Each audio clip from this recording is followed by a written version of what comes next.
आप सब श्री विष्णु पुराण नामक ग्रंथ को तो सुना होगा। आजकल तो ऐसा पूछना चाहिए, विष्णु पुराण देखा है वही सही है। कोई ग्रंथ आप सुने हैं करके पूछना ही गलत हो गया आजकल, क्योंकि लोगों ने देखा है, सुना नहीं है। विष्णु पुराण टीवी में देखे होंगे आप, रामायण टीवी में देखा है, महाभारत देखा है।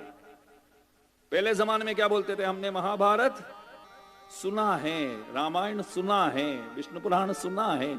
आज के जमाने में क्या बोलते हैं, हमने देखा है। विष्णु पुराण ग्रंथ जो है पराशर भगवान की देन है। शुकाचार्य के दादाजी ने क्या ग्रंथ हमें दिया, श्री विष्णु पुराण दिया, और व्यासाचार्य ने महाभारत भागवत इत्यादि दिया, और भागवत शुकाचार्य द्वारा भी हमें प्राप्त हुआ है। तो श्री विष्णु पुराण को अवश्य जानना चाहिए, क्योंकि तत्वज्ञान को आप श्री विष्णु पुराण से ही प्राप्त कर सकते हैं। तत्वज्ञान, जो असली ज्ञान। संदर्शयन् निरमिमीत पुराण रत्नम तस्मै नमो मुनिवराय पराशराय।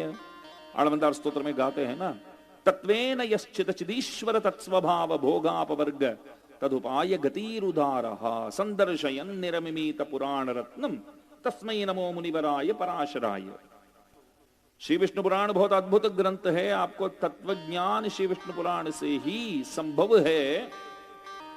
तीन तत्व को हम मानते हैं, चित, अचित और ईश्वर। चित माने जीव, अचित माने ये शरीर, ये माइक, ये स्टेज, ये स्पीकर, सब। ये शरीर से लेकर के आप बाहर जो कुछ देखते हैं वो सब अचित है। आप जिस कुर्सी में बैठे हैं वो कुर्सी, आपका शरीर अचित है, और आप जो है आप चित है। चित का मतलब हुआ जिसमें चैतन्य हो वो चित है, जिसमें चैतन्य नहीं है वो अचित है। दो तत्व तो हुई है, चित और अचित। और तीसरा क्या है, ईश्वर। तीसरा क्या है, ईश्वर। इसी को तत्वत्रय कहते हैं। तीन तत्व जानना बहुत आवश्यक है। तत्वत्रय ज्ञान जो है आपको श्री विष्णु पुराण से ही संभव है। लेकिन श्री विष्णु पुराण ऐसा एक ग्रंथ है कटहल की तरह, जो फणस बोलते हैं, बाहर कांटे होते हैं। आपको मैं इतना बड़ा फणस दे दूं तो आप बोलेंगे कि इसको काट करके अंदर से निकाल के दिया होता तो बहुत अच्छा होता।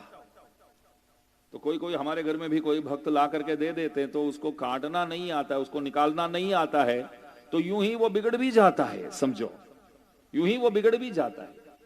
आप लोगों ने देखा होगा, उसको, उससे आप फल को निकालना है अंदर से, तो लोग हाथ में तेल लगा करके और दोनों पैरों के बीच में रख करके उसको पहले वैसे तोड़ते हैं, उसके बाद अंदर से वो निकालना होता है। वो बहुत बड़ा प्रोसेस है। फल तो बहुत स्वीट वाला है, कोई मना तो नहीं करते हैं, फणस जो है बहुत स्वीट वाला फल तो है, परंतु ऊपर कांटे बहुत है, और उसको तोड़ना फिर निकालना, उसके बाद ही उसको आप स्वीकार कर सकते हैं। तो श्री विष्णु पुराण कटहल की तरह है। तत्वज्ञान को तो प्रदान तो करता ही है, परंतु बहुत कठिन ग्रंथ है, समझो। अच्छा, रामायण कैसा है, तो बोलते हैं कि रामायण एक केला की तरह है, वो ऊपर छिलके है। आप लोग क्या बोलते हैं, चाल बोलते हैं ना। तो छिलका जो है वो निकालना पड़ेगा आपको। छिलके को निकालने के बाद ही उस फल को आप स्वीकार कर सकते हैं, ग्रहण कर सकते हैं। भागवत जी कैसा है, तो कोई कोई आम ऐसे आते हैं ना, आपको ऊपर से छिलका निकालना भी नहीं पड़ता है, समझो। बच्चे यूं ही ले जाते हैं, बोलते हैं कि हमको तो काट के देने की जरूरत नहीं है, हम अपने हिसाब से खा लेंगे। हम ऐसे केले को नहीं खा सकते, उसको तो निकालना ही पड़ता है। परंतु आम दिया जाए तो हमको इतना भी आम को देख करके लगा कि हम वेट नहीं कर सकते हैं, तो क्या करते, यूं ही खा लेंगे। तो भागवत जी ऐसा है कि एक सुमधुर आम की तरह, तो वो प्रदान किए। तीन चीज ध्यान में रखिए, ज्ञान, भक्ति और वैराग्य। ये तीन बहुत आवश्यक चीज है। आपको ज्ञान पाना हो तो आप श्री विष्णु पुराण का अध्ययन करेंगे। भक्ति को पाना हो तो रामायण के पीछे आप जाएंगे। वैराग्य, विरक्त बनना चाहते हैं तो महाभारत के सिवाय कोई ग्रंथ नहीं है।